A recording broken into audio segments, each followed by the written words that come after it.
Hello everyone, welcome back to my YouTube channel. ನನಗೆ ಒಂದು mehndi order ಇತ್ತು. ಸೊ ನಾನು ಪ್ರೀವಿಯಸ್ಲಿ ಯಾವ ಥರ ಬಿಡೋದು, ಯಾವ ಡಿಸೈನ್ ಅಂತ ನಾನು ಸ್ವಲ್ಪ ನೋಟ್ ಮಾಡ್ಕೊಂಡಿದ್ದೆ. ನೆಕ್ಸ್ಟು ಅಲ್ಲಿಗೆ ಹೋಗೋಕ್ಕೆ ನಾನು ನನ್ನ ಬೈಕಲ್ಲೇ ಹೊರಟೆ. ಮನೆಗೆ ರೀಚ್ ಆಗಿ ಬ್ರೈಡ್ಗೆ ಮೆಹಂದಿ ಹಾಕೋಕ್ಕೆ ಅಂತ ಸ್ಟಾರ್ಟ್ ಮಾಡಿದೆ. ಮೆಹಂದಿ ಆಗ್ತಿದ್ದಾಗೇ ಬಳೆ ಶಾಸ್ತ್ರಕ್ಕೆ ಅವರೆಲ್ಲ ರೆಡಿ ಮಾಡ್ಕೊಂಡಿದ್ರು.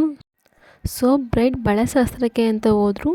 ನಾನು ಅವ್ರ ಬಳೆ ಶಾಸ್ತ್ರ ಮುಗಿಸಿ ಬರೋವರೆಗೂ ನಾನು ವೆಯ್ಟ್ ಮಾಡಿ, ಅವರು ಬಳೆ ಶಾಸ್ತ್ರ ಮುಗಿಸಿ ಬಂದಮೇಲೆ ಅವ್ರ ಮೆಹಂದಿನ ನಾನು ಕಂಪ್ಲೀಟ್ ಮಾಡಿಕೊಟ್ಟೆ. ಈ ಬ್ರೈಡ್ ಅಲ್ಲದೆ ಇನ್ನೂ ಒಬ್ಬರು ನಾನ್ ಬ್ರೈಡಲ್ಗೂ ಸಹ ಮೆಹಂದಿ ಇದೆ ಅಂತ ಹೇಳಿದರು. ಸೊ ಅವರಿಗೂ ಮೆಹಂದಿನ ಕಂಪ್ಲೀಟ್ ಮಾಡಿಕೊಟ್ಟು ಇಬ್ಬರದ್ದು ಒಂದು ವಿಡಿಯೋ ಕ್ಲಿಪ್ ತಗೊಂಡೆ ಹೇಗೆ ಬಂದಿದೆ ಅಂತ. ಇಬ್ಬರೂ ಸಹ ಮೆಹಂದಿ ತುಂಬ ಚೆನ್ನಾಗಿ ಬಂದಿದೆ ಅಂತ ಹೇಳಿದರು. ಸೊ ಖುಷಿಯಾಯಿತು. ಮೆಹಂದಿ ಮಧ್ಯೆ ಬಳೆ ಶಾಸ್ತ್ರ ಇದ್ದಿದ್ದರಿಂದ ಸ್ವಲ್ಪ ಲೇಟ್ ಆಯಿತು. ಸೊ ನಾನು ಬೇಗ ಮನೆಗೆ ರಿಟರ್ನ್ ಆದೆ.